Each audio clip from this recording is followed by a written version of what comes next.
Good morning বন্ধুরা। তো আজকে আমরা সকাল সকালে রেডি হয়ে গেছি আর আমরা এখন যাব হচ্ছে অষ্টমী স্নান মেলায়। তো আমাদের বাড়ির থেকে হচ্ছে 3.5 থেকে 4 কিলোমিটার দূরে এই মেলাটি কোচবিহারের ঐতিহ্যবাহী একটা মেলা। যে এই মেলায় অনেক পুণ্যার্থী আসে দূর দূরান্ত থেকে, যারা তর্পণ আদিও এখানে করে। তো এই মেলায় কিন্তু আমাদের গ্রামে সবাই যায়। তো এই যে আমরা সকাল সকাল স্কুটিতে করে যাচ্ছি, আর এই যে সকালের যে আবহাওয়া বন্ধুরা কি বলবো, আর মনোমুগ্ধকর হাওয়া, আর তার সাথে এই সবুজ সবুজ গ্রামের দৃশ্য এতই ভালো লাগে না, কি আর বলবো বন্ধুরা। যারা শহর থেকে গ্রামে আসো তোমরা আরও বেশি তোমাদের ভালো লাগবে। তো চলো বন্ধুরা, আমরা কিন্তু মেলায় ঢুকে পড়েছি আর এখানে স্কুটি স্ট্যান্ডে রেখেও দিলাম। আর চলো এখন আমরা মেলায় ঢুকবো। আর অনেকটা হেঁটে যেতে হয়, কারণ যেখানে মেলা হয় এই মেন মেলার থেকে যেখানে স্নান মেলা সেটা অনেকটা দূরে হেঁটে হেঁটে যেতে হয়। তো এখানে মেলায় না এসে দেখি কি আমার বাড়ির লোক আমার মা, বোনের মেয়ে এরাও চলে এসেছে। তো একসাথেই জয়েন হয়ে গেলাম, কারণ স্নান মেলায় একসাথে গেলে বেশি ভালো হয় মেলায়। তো এই যে, আর এই মেলার কিন্তু একটা বিশেষত্ব আছে, সেটা হলো লবণ। এই মেলায় কিন্তু স্নান করে সবাই কিন্তু লবণ দেবেই। আর এইটা কিন্তু অনেকেই জানে না যে গদাধর অষ্টমী স্নান মেলায় স্নান করার পরে লবণ দিতে হয় ঠাকুরকে। তো চলো বন্ধুরা, আমরা এই যে হেঁটে হেঁটে যাচ্ছি, আর এতটাই দূর না, আর প্রচণ্ড রৌদ্রও দিয়েছিল। এই রৌদ্রের মধ্যে আজহাল অবস্থা, আর অনেকটাও বেলা হয়ে যাচ্ছিল, হাঁটতে হাঁটতেই বেলা হয়ে যাচ্ছিল। আর হাঁটতে হাঁটতে একটা কলা বাগানও পেয়ে গেলাম। এই কলা বাগানের মাঝখান দিয়ে হেঁটে যেতে হয়। এখানে অনেক লোক যাচ্ছিল, তো এটা কিন্তু একটা আনন্দের ব্যাপার। তেমন একটা কষ্ট হয়নি, কারণ হচ্ছে কি একটা আমাদের এই মেলায় থাকে, যারা এই মেলায় যায় তাদের একটা কিন্তু আলাদা একটা মজাই থাকে। তো আমরা একদম চলেই আসলাম এই যে নদীতে।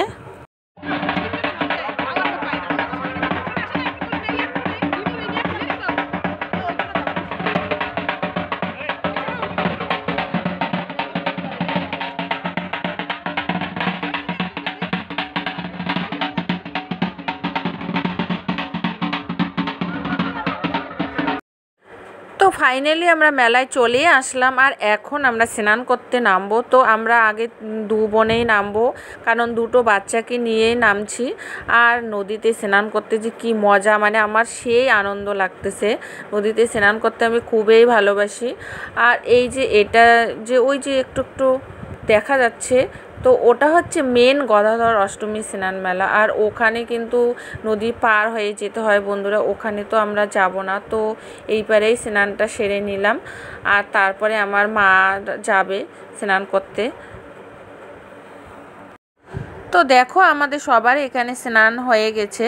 তো আমরা এখন বাড়ির দিকে রওনা হব, কিন্তু বন্ধুরা তার আগে একটা কাজ আছে। সেটা কি? সেটা হলো আমাদের স্নানের পরে কিন্তু এখানে দই চিড়ে খেতে হয় বন্ধুরা। তো আমরা কিন্তু দই চিড়ে নিয়ে এসেছি বাড়ির থেকে। তো ছায়ায় দেখে বসবো। আর এই যাওয়ার পথেই আমরা এখানে যে কলা বাগানটা পেয়েছি, তো এই কলা বাগানটার মতো কিন্তু শান্তির জায়গা আমি দেখলাম না। তো এই কলা বাগানের মাঝখানেই আমরা বসে পড়লাম, আর দই চিড়ে জিলিপি দিয়ে আমরা খেলাম। আর এটা কিন্তু আমাদের ঐতিহ্য এবং সংস্কৃতি, যে আমরা এই গদাধর স্নানের পরে দই চিড়ে খাই। এটা কিন্তু কেউ আবার হাস্যকরভাবে নিও না, এটা কিন্তু আমাদের রীতিনীতি এবং ঐতিহ্য। তাই এটা আমরা মেনে চলি এখনও।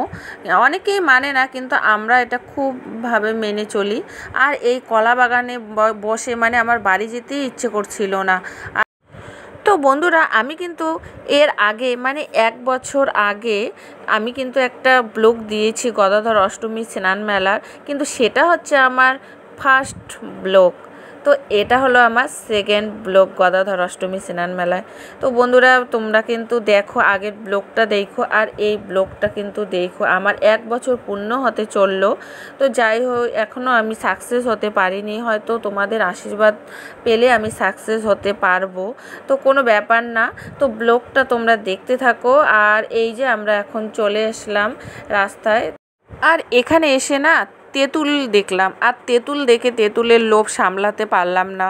তো এখানে মা একটা পঞ্জিকা নিল এই দোকান থেকে। আর এই গদাধর অষ্টমী স্নান মেলায় এসে কিন্তু আমরা পঞ্জিকা নেবই, মানে এটা আমরা নেবই, তার সাথে সাথে তেঁতুলও নিয়ে নিলাম। আর এখানে দেখো অনেক ভিক্ষুক কিন্তু এভাবে শাড়ি পেতে বসে থাকে। আর আমাকে না ডাকছিল যে মা কিছু পয়সা দিয়ে যাও।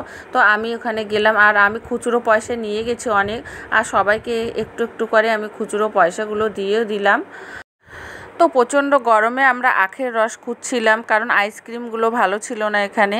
তো আখের রস খেতে আসলাম, আর দেখলাম কি এখানে অন্য রকম, মানে আখের রসের মেশিনটা মোটর টাইপের, ও মানে মোটরের সাহায্যে চালাচ্ছিল, এরকম একটা মেশিন দেখলাম। তো এর আগে কিন্তু আমি এরকম কোনো মেশিন দেখিনি, এইবার এই প্রথম আমি মানে এরকম মেশিন দেখলাম। তো যাই হোক, খুব ভালো, খুব তাড়াতাড়ি রসটা বানানো যায় এই মেশিনে। তো আমরা সবাই আখের রসও খেয়ে নিলাম, আর একটু এনার্জি ফিল করলাম। আর এদিকে মাটির তৈরি জিনিস দেখে আমার না ছোটোবেলার কথা মনে পড়ে গেল। ছোটোবেলায় যখন আমরা এই মেলায় আসতাম, তখন কিন্তু আমরা মাটির তৈরি পুতুল, তারপরে লক্ষ্মীর ভাঁড় বা ডাবে যে খুচরো পয়সাগুলো রাখতো, সেগুলো কিন্তু কিনে নিতামই। কিন্তু এখন কি জানি হয়ে গেল, মানে কোথায় যেন সব হারিয়ে গেল। এখন বাচ্চারা তো এদিকে তাকায় না, মানে ওরা কিনবে কি, ওরা তো এগুলো মানে চায় না এখন। তো যাই হোক বন্ধুরা, আমরা এখন চলে এসলাম মেন মন্দিরে। তো এখন মন্দিরে একটুখানি পুজো দিয়ে তারপরে আমরা বাড়িতে যাব। তো এই যে মন্দিরে চলে আসলাম, আর এখানেও এসে ভিড় ঠেলাঠেলি করে ঢুকলাম। তো এখানে আমার পুজো দেওয়া হয়ে গেল। আর এখানে কিন্তু না শুধু বাতাসা দিয়েই সবাই পুজো দেয়। আর এই যে দেখছো এগুলো সব কিন্তু বাতাসা আর প্রসাদ। তো আমি এখানে ঠাকুরমশাইয়ের কাছ থেকে একটু প্রসাদও নিয়ে নিলাম, তারপরে ঢুকলাম এখানে মেলায়। তো আর এই মেলায় ঢুকে মানে ইচ্ছা করছিল না যে আর মেলা ঘুরি, কারণ এতটাই হেঁটেছি যে আর মানে শরীর চলছিল না। তো আর মারা কোথায় যেন হারিয়ে গেল মেলার মধ্যে, ওদের আর খুঁজে পাচ্ছিলাম না। তো আমরা একাই আর ঘুরলাম, মানে আলাদা হয়ে গেলাম মেলার ভিতর ঢুকে। তো আর রৌদ্রটাও প্রচণ্ড দিয়েছিল, তো আর আমি বেশিক্ষণ দেরি করলাম না, তো একটুখানি দেখলাম। তো অনেক দোকানেই এসেছিল এই মেলায়।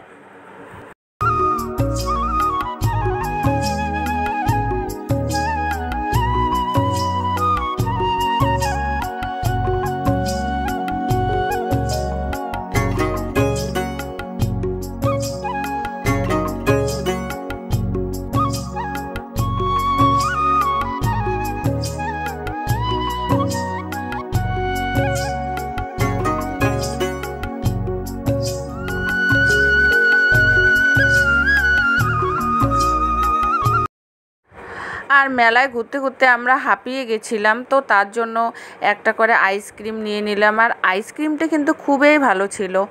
আর যেহেতু আমার অন্য কোনো খাবার খেতে পারিনি, কারণ হচ্ছে সেদিন ছিল আমার নিরামিষ, তার জন্য একটা করে আইসক্রিম নিলাম আমরা।